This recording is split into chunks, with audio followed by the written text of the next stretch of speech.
السلام عليكم ورحمة الله وبركاته. الحمد لله إن الحمد لله نحمده ونستعينه ونستغفره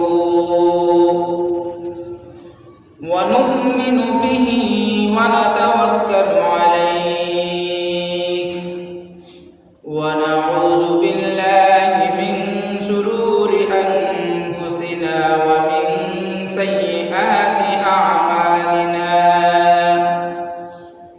من يهده الله فلا مضل له ومن يضلله فلا هادي له ونشهد أن لا إله إلا الله وحده لا شريك له ونشهد أن سيدنا وسندنا وحبيبنا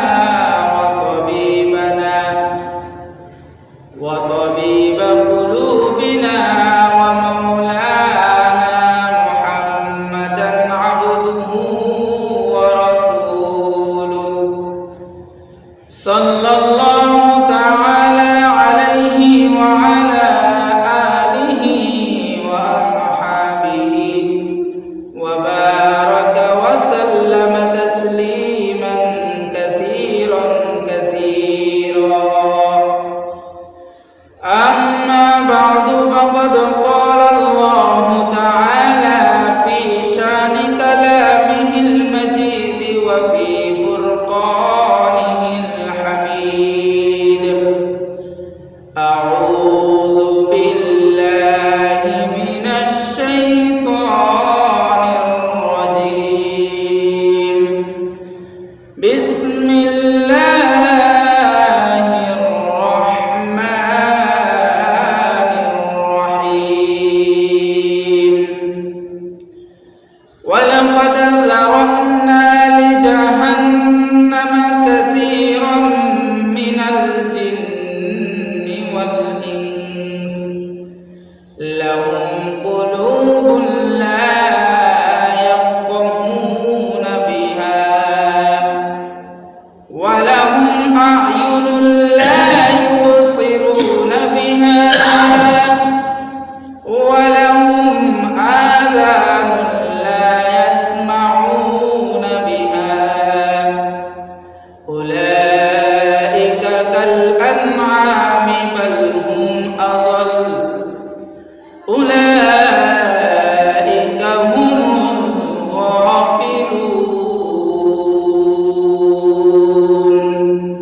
صدق الله مولانا العظيم وصدق على رسوله النبي الكريم ونحن على ذلك من الشاهدين والشاكرين والحمد لله رب العالمين. سبحانك لا علم لنا إلا ما علمتنا إنك أنت العليم الحكيم. بلغ العلا بكماله كشف الدجى بجماله حسنت جميع خصاله صلوا عليه وآله. اللهم صل على محمد وعلى آل محمد كما صليت على إبراهيم وعلى آل إبراهيم إنك حميد مجيد. اللهم بارك على محمد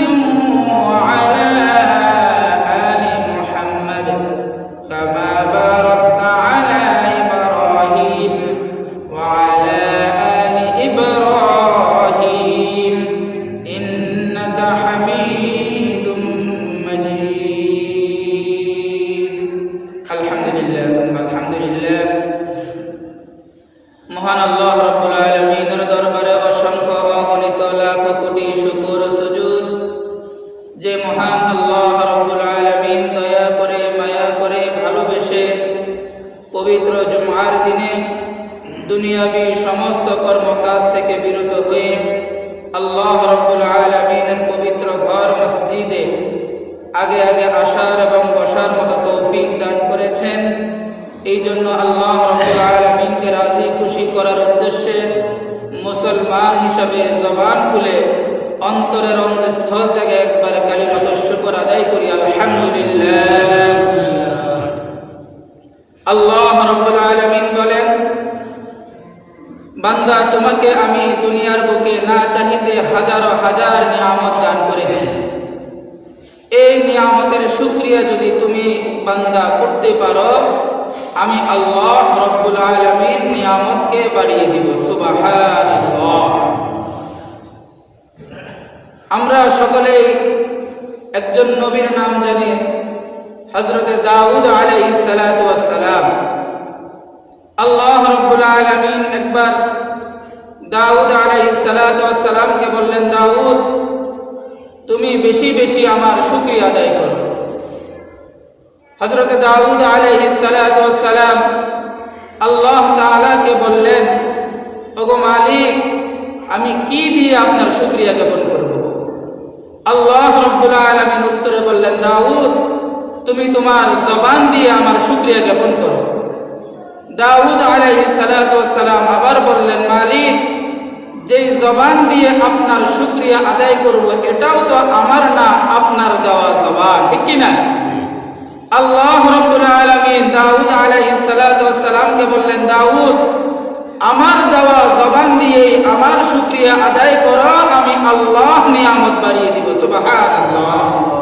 তাহলে শুকরিয়া জ্ঞাপন করব কার? আল্লাহ রাব্বুল আলামিনের। আমরা সবাই রাজি আছি তো ইনশাআল্লাহ?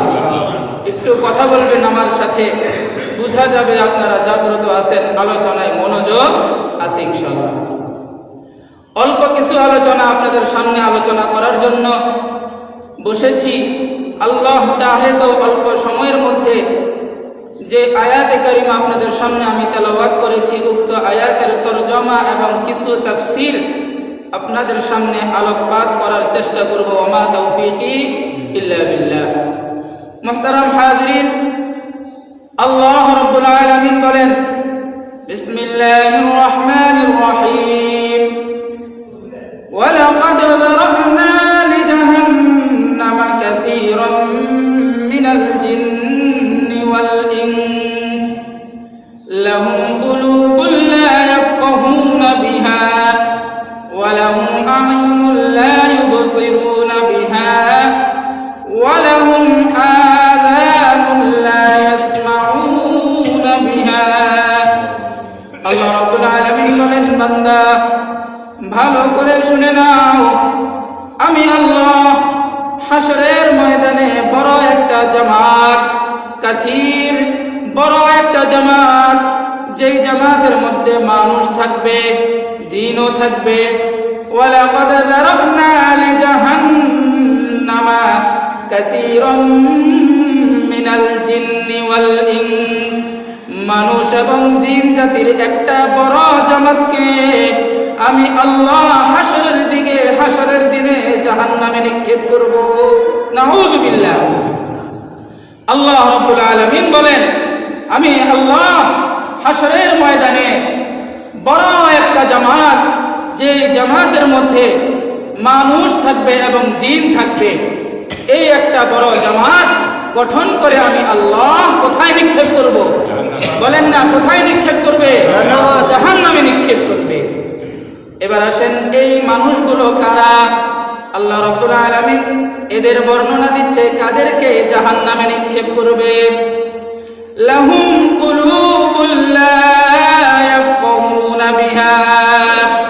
আল্লাহ রাব্বুল আলামিন বলেন, আমি বোঝার মতো একটা কলব তোমাকে দুনিয়াতে দান করেছিলাম, কোনটা ভালো কোনটা মন্দ, কোনটা তোমার জন্য কল্যাণ কোনটা তোমার জন্য মঙ্গল নয়, এটা বোঝার মতো তোমাকে আমি আল্লাহ দুনিয়ার বুকে একটা কলব নামক জায়গা, তোমাকে আমি আল্লাহ কলব নামক একটা বস্তু দান করেছিলাম।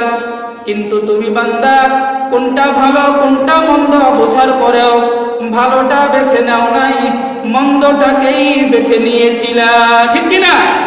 আল্লাহ রাব্বুল আলামিন বলেন, যারা বুঝেও বুঝে না, কলব দিয়ে জানার পরেও জানে না, দুনিয়ার বুকে জানার পরেও মানে নাই, আমি আল্লাহ এদেরকে হাসরের ময়দানে জাহান্নামে নিক্ষেপ করব। নাউযুবিল্লাহ। লাহুম কুলুবুল লা ইয়াফকাহুনা বিহা, 2 নম্বর শ্রেণী হলো ওয়ালাহুম আয়ুনুল লা ইউবসিরুনা বিহা, আমি দেখার মতো সুন্দর 2টা চক্ষু দান করেছি। আমরা যেই চক্ষু দিয়ে দুনিয়ার এত এত নাজ নিয়ামত দেখি, এই চক্ষু দিয়ে দেখার শক্তি দান করেছেন কে? জবান খুলে বলেন কে? আল্লাহ। আল্লাহ তাআলা আমাদেরকে সুন্দর 2টি চক্ষু, দুনিয়ার বহু নিয়ামত দেখার মতো শক্তি দান করেছেন। সুবহানাল্লাহ। আল্লাহ রাব্বুল আলামিন বলেন, এত সুন্দর 2টি চক্ষু তোমাকে দান করা সত্ত্বেও যখন এই চোখ দিয়ে আমার নিয়ামত দেখে দেখে আমার শুকরিয়া আদায় করো না, অশ্লীল দেখার মধ্যে তুমি তোমার চোখকে মগ্ন রাখলা, হাসরের ময়দানে আমি আল্লাহ এইরকম গোলামকেও জাহান্নামে নিক্ষেপ করব। নাউযুবিল্লাহ। ওয়ালাহুম আয়ুনুল লা ইউবসিরুনা বিহা ওয়ালাহুম আযানুল লা ইয়াসমাউনা বিহা, আল্লাহ রাব্বুল আলামিন বলেন, আমি আল্লাহ তোমাকে শ্রবণ করার মতো সুন্দর 2টি কান দিয়েছিলাম। কয়টি কান দিয়েছেন আল্লাহ তাআলা? 2টি কান দিয়েছেন শ্রবণ করার জন্য, দ্বীনের আলোচনা, কোরআনের আয়াতের তরজমা, কোরআন শোনা এবং দ্বীনের আলোচনা শোনার জন্য আল্লাহ রাব্বুল আলামিন আমাদেরকে কি দিয়েছেন? 2টি কান দান করেছেন। সুবহানাল্লাহ। কিন্তু আমার অনেক গোলাম দুনিয়ার বুকে এই কান দিয়ে আমার কোরআন তেলাওয়াত শুনে নাই, আমার দ্বীনের আলোচনা শুনে নাই, মসজিদে আগে আগে গিয়ে কোরআন ও হাদিসের আলোচনা শুনে নাই, কিন্তু এই কান 2টা গুনাহের কাজে ব্যবহার করে, আছে না নাই? বলেন না, আছে না নাই? আল্লাহ রাব্বুল আলামিন বলেন, আমি এই শ্রেণীর মানুষকেও জাহান্নামে নিক্ষেপ করব। নাউযুবিল্লাহ। বুঝা গেল, যাদেরকে আল্লাহ তাআলা বুঝার মতো কলব দান করেছেন, বুঝেও না বুঝার ভান ধরে থাকলো, যাদেরকে আল্লাহ তাআলা সুন্দর সুন্দর নিয়ামত দেখার মতো 2টি সুন্দর চক্ষু দান করেছেন, দেখার পরেও আল্লাহ তাআলার নিয়ামত না দেখার ভান ধরে থাকলো, আল্লাহ রাব্বুল আলামিন 2টি সুন্দর সুন্দর কান দান করেছেন শ্রবণ করার জন্য, আল্লাহর নাজ ও নিয়ামত শ্রবণ না করে গুনাহের কাজে এই কান 2টাকে মগ্ন রাখলো, আল্লাহ রাব্বুল আলামিন বলেন, লাহুম কুলুবুল লা ইয়াফকাহুনা বিহা ওয়া লাহুম আ'য়ুনুল লা ইউবসিরুনা বিহা ওয়া লাহুম আযানুল লা ইয়াসমাউনা বিহা উলাইকা কাল আন'আমি বাল হুম আযাল উলাইকা হুমুল গাফিলুন। আমি আল্লাহ রাব্বুল আলামিনের কাছে ওই শ্রেণীর মানুষগুলো চতুষ্পদ জন্তুর চাইও নিকৃষ্ট। নাউযুবিল্লাহ। এই শ্রেণীর মানুষগুলো আল্লাহ রাব্বুল আলামিনের কাছে চতুষ্পদ জন্তুর চেয়েও কি নিকৃষ্ট। এরা কারা? বাল হুম আযাল উলাইকা হুমুল গাফিলুন। যারা দ্বীনের ব্যাপারে, নামাজের ব্যাপারে, আমলের ব্যাপারে, নেক কাজের ব্যাপারে নিজেদেরকে নিজেরা গাফেল পরিচয় দিল, আল্লাহ রাব্বুল আলামিন বলেন, এরাই হলো হাসরের ময়দানে জাহান্নামী হবে। নাউযুবিল্লাহ। এই জন্য আমরা আমাদের কলবকে সর্বদা আল্লাহ রাব্বুল আলামিনের শুকরিয়া আদায় করার জন্য প্রস্তুত আছি তো ইনশাআল্লাহ। চক্ষু 2টা দিয়ে আল্লাহ তাআলার নিয়ামত দেখে দেখে আল্লাহ তাআলার নিয়ামতের শুকরিয়া আদায় করতে রাজি আছি তো ইনশাআল্লাহ। 2টি কান দিয়ে আল্লাহ তাআলার বহু কোরআন তেলাওয়াত, হাদিসের আলোচনা, কোরআনের আলোচনা শুনতে রাজি আছি তো ইনশাআল্লাহ। আল্লাহ রাব্বুল আলামিন আমাদেরকে তৌফিক দান করুক, সকলে বলে আমিন। সম্মানিত মুহতারাম হাজিরিন, আমরা দুনিয়ার বুকে অনেক কিছু অনেকভাবে স্বাদ গ্রহণ করে থাকি, আছি না নাই? আল্লাহ রাব্বুল আলামিন আমাদেরকে জিহ্বা নামক যে জবানটা দান করেছেন, এই জবান দিয়েও সামান্য ছোট্ট একটি জিহ্বা নামক গোশতের টুকরা, এটা দিয়ে বিভিন্ন প্রকারের স্বাদ গ্রহণ করা যায় কি যায় না? বলেন না, যায় কি যায় না? যায়। বোঝা গেল জবান দিয়ে খাবারের স্বাদ গ্রহণ করার মজা আছে না নাই? পোশাক যে আমরা পরিধান করি, এই পোশাক পরিধান করার মধ্যেও মজা আছে না নাই? বলেন, মজা আছে না নাই? হাঁটার মধ্যেও মজা আছে না নাই? দৌড়ানোর মধ্যেও মজা আছে না নাই? বোঝা গেল দুনিয়ার সর্ব কাজে, প্রত্যেকটা কাজের আলাদা আলাদা মজা আছে, আছে না নাই? একই জিহ্বা, একই খাবার, ভিন্ন ভিন্ন আইটেম হওয়ার কারণে এই জিহ্বা নামক গোশতের টুকরাটা এটাই প্রমাণ করে দেয় এটা ঝাল, এটা মিষ্টি, এটা টক, ঠিক কি না? তাহলে বোঝা গেল দুনিয়ার প্রতিটি বিষয়ের আলাদা আলাদা স্বাদ আছে, আছে না নাই? ঠিক তদ্রূপ আল্লাহ তাআলার ইবাদতের মধ্যেও একটা মজা আছে। কথা বলেন, আছে না নাই? আল্লাহ তাআলার ইবাদতের মধ্যে মজা আছে না নাই? আল্লাহ তাআলার ইবাদতের মধ্যে মজা আছে। অন্যান্য জিনিসের মধ্যেও যেমন মজা আছে, আল্লাহ তাআলার ইবাদতের মধ্যেও মজা আছে। কিন্তু এই মজাটা মূলত আমরা পাই না, ঠিক কি না? বুঝেন নাই কথাটা? এই মজাটা মূলত আমরা কি পাই না। এর একটা উদাহরণ হলো আল্লাহ তাআলার ইবাদতের মধ্যেও যে মজা আছে, এটার উদাহরণ হলো আমরা সকলেই একজন সাহাবীর নাম জানি, যার নাম হলো হযরত বেলাল রাদিয়াল্লাহু তাআলা আনহু। আমরা সবাই নাম জানি কি জানি না? এই হযরত বেলাল রাদিয়াল্লাহু তাআলা আনহু যখন কাফেরের গোলাম ছিলেন, হযরত আবু বকর সিদ্দিক রাদিয়াল্লাহু তাআলা আনহু প্রায় তার বাড়িতে যাতায়াতের সময় দেখতেন এই বেলাল রাদিয়াল্লাহু তাআলা আনহুর মালিক কাফের তাকে প্রায় সময় আল্লাহ তাআলার জিকির করার কারণে অত্যাচার আর জুলুম করত। এইভাবে কয়েকবার যখন হযরত আবু বকর সিদ্দিক রাদিয়াল্লাহু তাআলা আনহু এই বিষয়টি লক্ষ্য করলেন, একদিন এসে হযরত আবু বকর সিদ্দিক রাদিয়াল্লাহু তাআলা আনহু বেলাল রাদিয়াল্লাহু তাআলা আনহুকে ডাক দিয়ে বললেন, ভাই বেলাল, তোমার যে মুনিব, তোমার যে মালিক, সে তো কাফের, বেঈমান, মুশরিক। সে তোমাকে আল্লাহ তাআলার জিকিরের কারণে অনেক অত্যাচার করে, জুলুম করে। আমরা বড় ব্যথিত, বড় কষ্ট লাগে, কিন্তু তোমাকে আমরা বাঁচাইতে পারি না। তবে আজকে তোমার কাছে একটা ভিন্ন একটা পদ্ধতি শিখানোর জন্য তোমার কাছে আসছি। তুমি যদি রাজি থাকো তাহলে তুমি আমার পদ্ধতিটা অবলম্বন করিও। হযরত বেলাল রাদিয়াল্লাহু তাআলা আনহু বললেন, আবু বকর সিদ্দিক রাদিয়াল্লাহু তাআলা আনহু, আপনি যে প্রস্তাব নিয়ে আমার কাছে আসছেন ব্যক্ত করেন, আমি চেষ্টা করব আপনার প্রস্তাব মানার জন্য।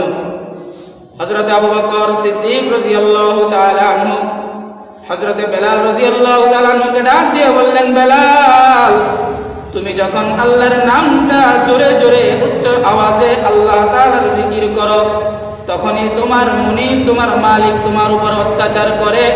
এই জন্য আমি তোমাকে একটা প্রস্তাব দিলাম, তুমি আল্লাহ তাআলার নামটা আস্তে আস্তে জিকির করিও।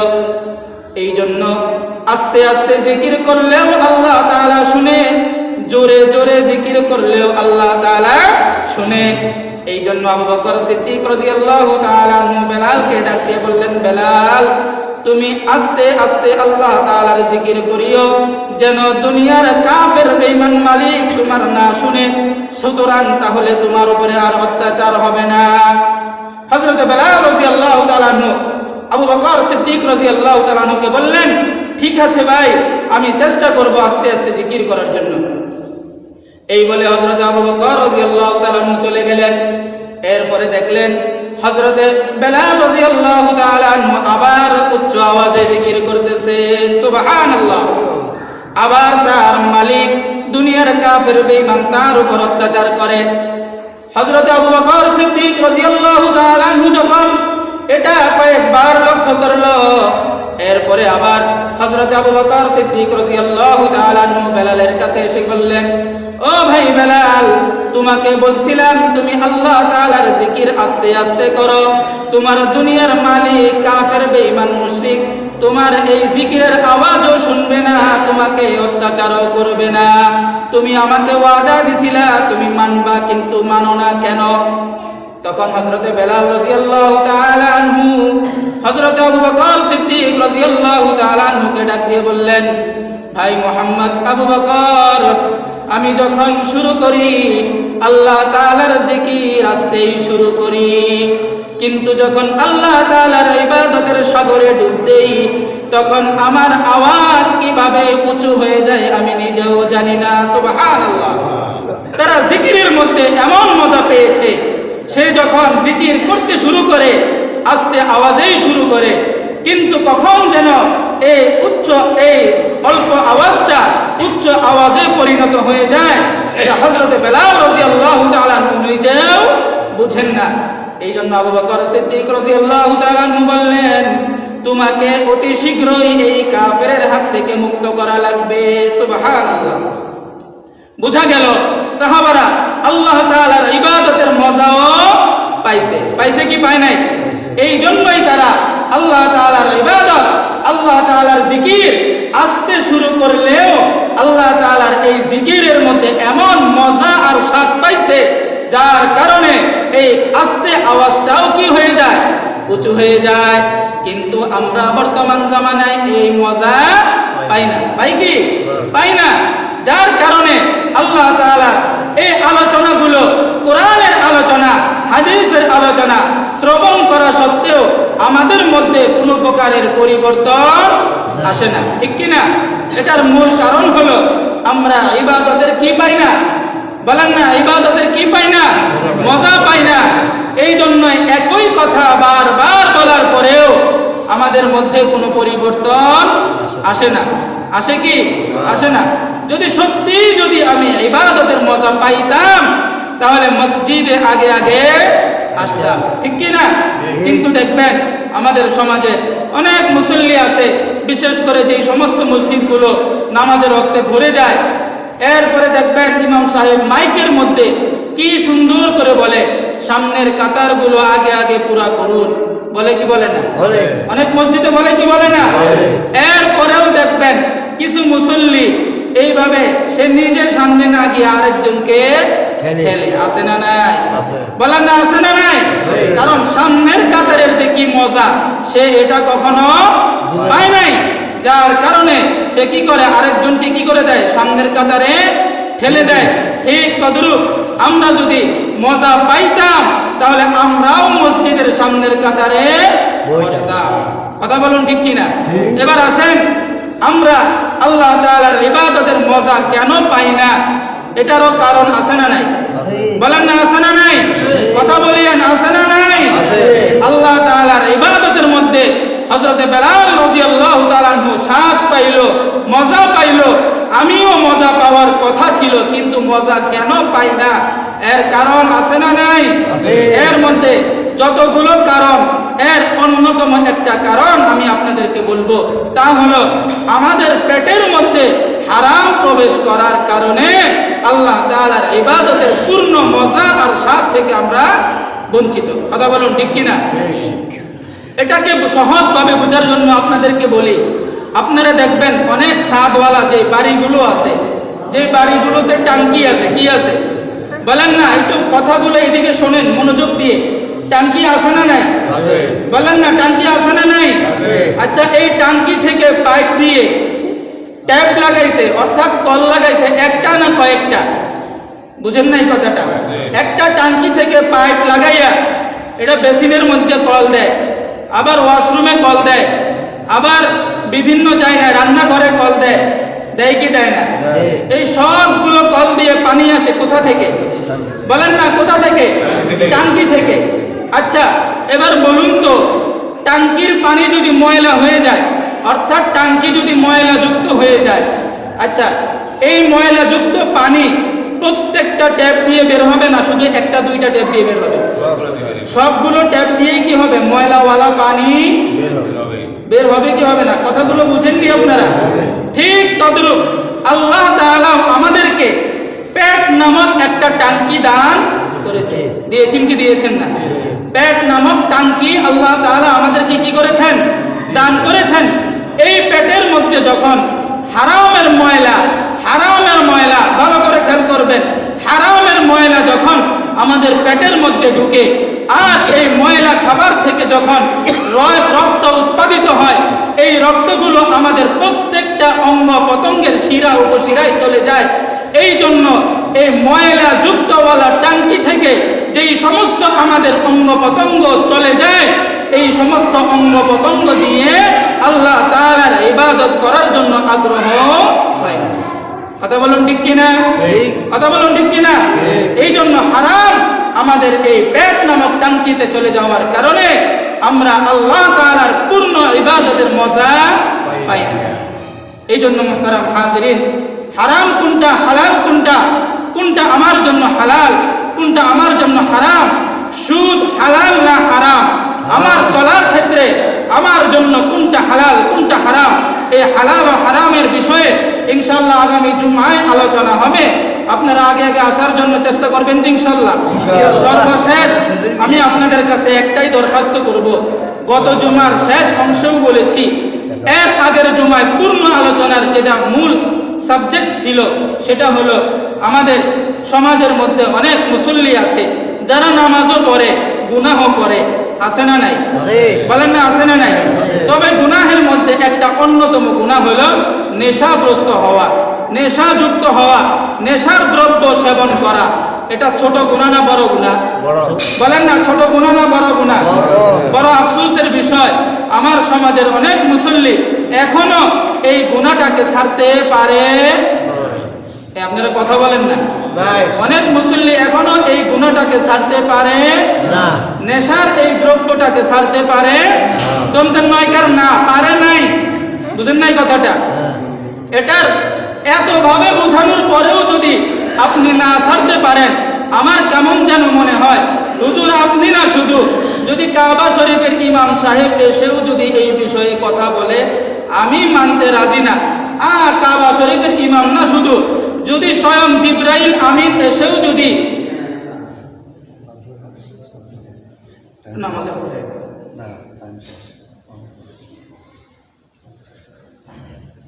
আমাদের এই সমাজের অনেক মুসল্লি, আমি আল্লাহ তাআলার কাছে দোয়া করি সর্বদা, আপনাদের কাছে আমার আবেদন দরখাস্ত, বিড়ি নামক যে নেশাটা আপনারা এখনো সেবন করেন, আমার বড় আফসোসের বিষয়, আপনারা ছেড়ে দেন। এটা বড় একটা গুনাহ। অনেকেই বলে হুজুর এটা মাঝে মাঝে না টানি, এটা মাঝে মাঝে না, এটা তো নেশায় পরিণত হয় নাই। আপনি কিভাবে বুঝলেন এটা নেশা না? নেশা তো ওইটাকেই বলে যেটাকে আমি ছাড়তে পারি না। বুঝেন নাই কথাটা? খুব ভালো করে খেয়াল করবেন। আমি আপনাদের এই সমাজে অনেক যুবককেও বলেছি, কলা কৌশলে তুমি তোমার বাবাকে এই নেশা থেকে হেফাজত করার জন্য যেইভাবে পারো হিকমতের সাথে বোঝানোর চেষ্টা করবা। বড় আফসোসের বিষয়, সন্তান আমাকে কি উত্তর দেয় জানেননি? হুজুর বাবাই যদি সিগারেট খায়, বিড়ি খায়, আমি সন্তান এক ধাপ আগায় তো ভবিষ্যতে গাঞ্জাও খাওয়ার সম্ভাবনা আছে। বুঝেন না? আছে না নাই? এ কথা বলেন, আছে না নাই? বাবাই যদি এই কালে সিগারেট খাইতে পারে, বিড়ি খাইতে পারে, মনে রাখিয়েন আপনার সন্তান আগামী প্রজন্মে গাঞ্জাও খাইতে পারে। এটা অন্যরকম বিচিত্র কোনো বিষয়, কারণ বাংলাদেশ এক ধাপ এগিয়ে না নাই? বুঝেন নাই কথাটা? আপনি অপেক্ষা করেন, আপনি যখন সিগারেট ছাড়তে পারতেছেন না, আপনার সন্তানও একটা সময় আসবে সে গাঞ্জাও ছাড়তে পারবে। কথা বলেন, ছাড়তে পারবে না। এটা খুব ভালো করে মনে রাখবেন। এইরকম সন্তান আপনাকে একদিন বাবা হিসাবে পরিচয় দিতেও ঘৃণা করবে, আপনাকে বৃদ্ধাশ্রমে পাঠাইতেও দ্বিধাবোধ করবে না। বুঝে আসছে কথা? এই জন্য আমি সকলের প্রতি উদারতা আহ্বান, আপনারা সবাই যারা এখনো এই নেশাটাকে ছাড়তে পারতেছেন না, আপনাদের সকলের প্রতি আমার উদারতা আহ্বান, আপনারা আল্লাহর ওয়াস্তে এখন ছেড়ে দিন। হায়াতের শেষ প্রান্তে 50-60 বছর অতিবাহিত হয়ে গেছে। আমরা ইনশাল্লাহ যারা এই নেশাগ্রস্ত আছি, আমরা ছেড়ে দেওয়ার চেষ্টা করবো ইনশাল্লাহ। বলেন না ইনশাল্লাহ? যারা খায় এরা চেষ্টা করবেন তারা যেন না খায়, আর যারা সেবন করে না তারা দোয়া করবেন আল্লাহ যেন তাদেরকে ছেড়ে দেওয়ার তৌফিক দান করেন। সকলে বলে আমিন। আলহামদুলিল্লাহ। আমাদের মাদ্রাসার বিষয়ে কিছু আলোচনা করার কথা ছিল, যেহেতু সময় অল্প, আলোচনাগুলো করার মতো এখন সময় ওই রকম নাই। আপনারা অনেকেই বিরক্ত হয়ে যান লম্বা সময় হয়ে গেলে। এই মসজিদ এটা আপনাদের সমাজের একটা ধর্মীয় মসজিদ, ইবাদতখানা। ঠিক তদ্রূপ মসজিদের সাথে সাথে আমাদের এই মসজিদের পাশে যে মাদ্রাসাটি আছে এটাও একটা ধর্মীয় প্রতিষ্ঠান, এটাও আমাদের সবার, ঠিক কিনা? মসজিদ যেমন আমাদের সবার, মাদ্রাসাও আমাদের সবার। একক কোনো বিষয় হতে পারে না, কোনো ধর্মীয় প্রতিষ্ঠান এটা একক হতে পারে না, এটা সবার। এটা কি সবার? মসজিদ যেমনি ভাবে আমরা সবাই মিলে একসাথে মসজিদের যে কোনো কাজে আমরা উৎসাহ পোষণ করি, মাদ্রাসার যে কোনো কাজে আমরা সবাই উৎসাহ পোষণ করতে রাজি আছি ইনশাআল্লাহ। বলেন তো রাজি আছি ইনশাআল্লাহ? সামনে জানুয়ারি মাস আসতেছে, আপনারা সবাই চেষ্টা করবেন আপনাদের সন্তানকে এই প্রতিষ্ঠানে যেন আপনাদের সন্তান বেশি হক রাখে, আপনাদের এই প্রতিষ্ঠান থেকে যেন আপনাদের সন্তান যেন প্রাথমিক শিক্ষা নিয়ে এখান থেকে বের হতে পারে। এই জন্য সবার কাছে আমার উদারত আহ্বান, আপনাদের সন্তানকে উক্ত প্রতিষ্ঠানে দিবেন। আমরা আমাদের সাধ্য অনুপাতে চেষ্টা করব আপনাদের সন্তানকে কোরআনের সুশিক্ষা দেওয়ার চেষ্টা করবো ইনশাআল্লাহ, এটা আমাদের ওয়াদা। দ্বিতীয় নম্বর কথা হলো, আলহামদুলিল্লাহ আমাদের মসজিদের অনেক কাজ এখনো বাকি আছে। আপনারা আপনাদের সাধ্য অনুপাতে আপনারা আলহামদুলিল্লাহ মসজিদের অনেক কাজে আপনারা সহযোগিতা করে থাকেন। মাদ্রাসারও অনেক কাজ আমাদের বাকি আছে, বুঝে আসছেন এই কথা? যেমন মাদ্রাসার অন্যতম এখন একটা কাজ হলো, মাদ্রাসাটা আমাদের আলহামদুলিল্লাহ সুন্দর একটি পরিবেশ আছে, এখানে আস্তরের উপরে একটু রং করা দরকার। কি করা দরকার? রং করা দরকার। রং করলে আলহামদুলিল্লাহ মসজিদ সম্পূর্ণ টাইলস হয়েছে, এটা দেখতে যেমন সুন্দর দেখা যায়, মাদ্রাসাটাও যখন সম্পূর্ণ রং হবে মাদ্রাসাটাও দেখতে সুন্দর দেখা যাবে। আচ্ছা, এই মাদ্রাসা মসজিদের সৌন্দর্য এটা আমাদের সকলের সৌন্দর্য, ঠিক কিনা? এটা আমাদের সকলের কি সৌন্দর্য, এটা আমাদের সমাজের সৌন্দর্য, এটা আমার গোটা গ্রামের জন্য কি সৌন্দর্য। এই জন্য আপনাদের কাছে আমার উদারত আহ্বান, রঙের কাজ চলতেছে এখন, এখানে একটা ব্যয়বহুল খরচ আছে। আপনারা সবাই চেষ্টা করবেন আপনাদের সকলের নিজ নিজ দায়িত্ববোধ থেকে যে যা পারেন মাদ্রাসার এই কাজের জন্য আপনারা আর্থিক সহযোগিতার জন্য হাত বাড়িয়ে দিবেন। এই বলে আমার আজকের সংক্ষিপ্ত আলোচনা শেষ করছি। ওয়া আখিরু দাওয়ানা আনিল হামদুলিল্লাহি রাব্বিল আলামিন।